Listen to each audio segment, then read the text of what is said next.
All right, I hope to be extremely brief this evening. I'd like to discuss vigilance and diligence. And you will ignore me if I say vigilance and diligence. It's going to happen. I just know it's going to happen because I say this a lot. 1 Peter 5:8, be sober-minded and watchful. Your adversary, the devil, prowls like a roaring lion, seeking someone to devour. So I just wanted to look over the concept here that these things are necessary. In fact, the idea of being vigilant or diligent shows up in everything that we are supposed to do. So briefly wanted to illustrate how important that is. A diligence, the word means showing care and conscientiousness in one's work or duties. Let me give you an example. Satan is diligent. I didn't want to put this on the board. I don't know if I want this on record, but if there's one thing maybe we could emulate in some sense, it's diligence. Job is a good example of this. At the beginning, Satan answered the Lord and said, does Job fear God for no reason? Have you not put a hedge around him and his house and all that he has on every side? You have blessed the work of his hands, and his possessions have increased in the land.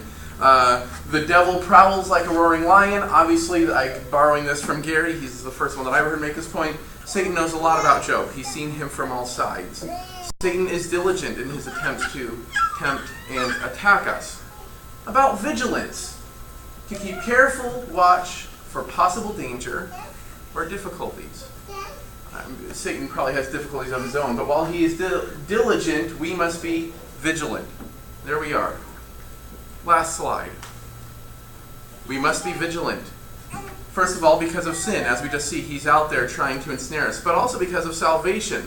The example of the keeper of the watchtower from Ezekiel, Son of man, speak to your people and say to them, if I bring the sword upon the land, and the people of the land take a man from among them, and make him their watchman, and if he sees the sword coming upon the land and blows the trumpet and warns the people, then if anyone who hears the sound of the trumpet does not take warning, the sword comes and takes him away. His blood shall be upon his own head. There's judgment. I say salvation here, but the point is that God is coming to do what God does, and there's the need to be watchful of that so that we can be prepared. There's other illustrations I'll bring up in a moment. So we must be diligent in our vigilance. The above illustration would not work if the watchman steps down for a little while. Oh, we'll take 5. We need somebody there all the time.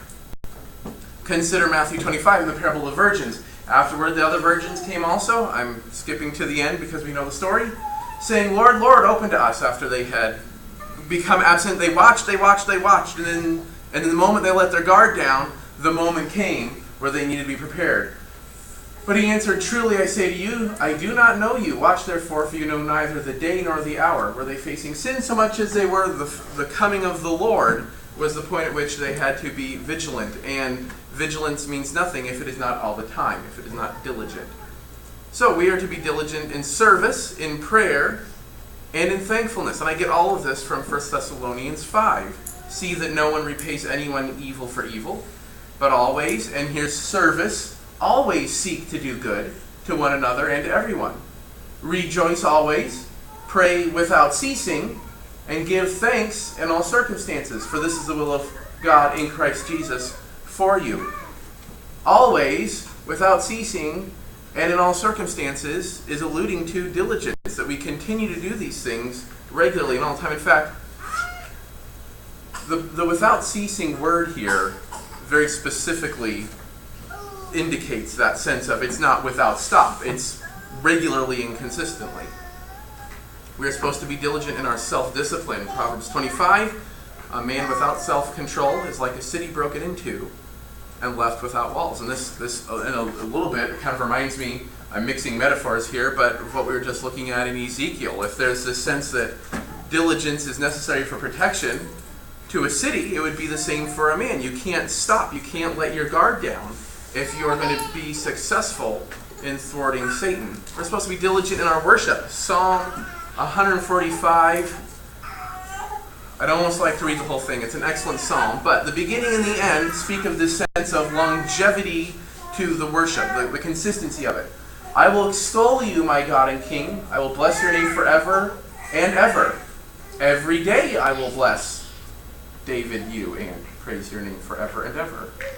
I think that my copy and paste malfunctioned there a little bit. My mouth will speak the praise of the Lord. Let all flesh bless his holy name forever and ever. Now, it did do this much. It did do, so I've got this, every day I will bless you and praise your name forever and ever. And then the forever and ever was repeated here at the end. One for David personally, one for all flesh. Sorry about that. We are supposed to be diligent in our love, and remember this because I'll hit on it again. 1 Corinthians 13:7, love bears all things, believes all things, hopes all things, and endures all things. In fact, love never ends. And I kind of get the impression from this that it bears all things, but it doesn't just bear all things, it bears them all the time. It continues to bear them. Oh, look, I love bared a thing, and now I can stop bearing. Well, obviously not. The point that's I think can be made here is that if it's enduring all things, it's going to continue to endure. It's not going to stop. Love never ends. We're supposed to have diligence in our caution. What do I mean by this? We need to be cautious ourselves because we know Satan is out there trying to attack us, right? 1 Corinthians 10:12, therefore let anyone thinks that he stands, take heed lest he fall. Well, we are familiar with that.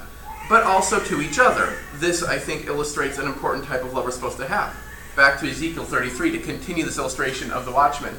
If the watchman sees the sword coming and does not blow the trumpet so that the people are not warned, the sword comes and takes any one of them. That person is taken away in his iniquity, but his blood I will require at the watchman's hand. So you, son of man, I have made a watchman for the house of Israel. Okay, we are supposed to be diligent in our caution to the world around us, recognizing God's day of reckoning will come, and Satan is out there looking for an opportunity to trip us up. So, I would suggest using this illustration that this is indicative of the fact that in today's dispensation, in the time that we live under, we are each other's watchmen. We are supposed to be looking out for one another, and we recognize that God is coming and Satan is there. So not only do we have to be careful for our own sake, but we are neglecting a responsibility if, watching out for each other, we do not warn our brother of a sin that they might fall ensnared to if they are not careful, if they are not diligent. That is a responsibility. So we need to be diligent in diligence. And by this I would suggest this is an example. We continually need to remind each other how we need to continually be doing these things. So not only is there the importance of regularity in these practices, but there's importance in the reminder that we need to be accomplishing these things. Diligence in diligence.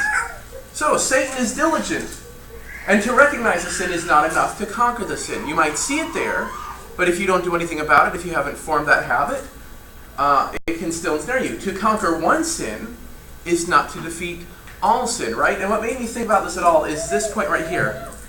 Because we were about to cross the road a few days, weeks, who knows, ago with the children, and they are trained, look both ways, and listen, because we've got that kind of blindish corner right there. So they have to stop and shut up long enough to actually hear if a vehicle's coming.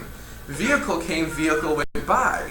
And the response was, the danger is past. Yes. But it wasn't. And so they had successfully identified the danger and then successfully responded to that. But immediately thereafter, the guard is let down.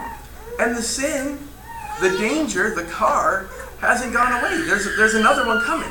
This is the way sin works. There's another one coming. So success, yes, we are grateful that we have matured to a point that this particular temptation is something we got over. But if we're diligent, we'll be looking for the next one. Because it's always right there. It's always right there. We must be vigilant and diligent to conquer every sin, every time, as many times as it takes, for as long as it takes, always. Fortunately, God is more diligent than both us and Satan. 1 John 9, he's faithful and just to forgive. He will do those things as long as we meet the requirements that he has for us. He can successfully take care of Satan's issues, and we can trust that he will do that because he is the most diligent of all. He watches over us in that way. Be diligent in your vigilance. Oh, just at the very end there, I had to do that. Okay. That is all I had to say. Thank you.